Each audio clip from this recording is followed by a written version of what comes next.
হাজার বছর ধরে এই দিনটি পালিত হচ্ছে। এই দিনে আমরা আদিবাসী জনগোষ্ঠীরা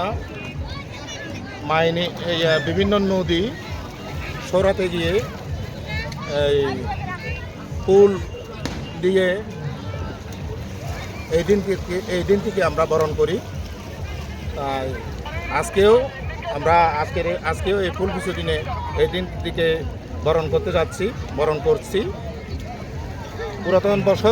পুরাতন বছরের হাসি কান্না সুখ দুঃখ সব কিছুকে আমরা আজকের এই দিনে নদীতে ফুল ভাসানোর মাধ্যমে আমরা এটাকে এই পুরানো বছরের অতীতকে আমরা ভুলে যেতে চেষ্টা করি।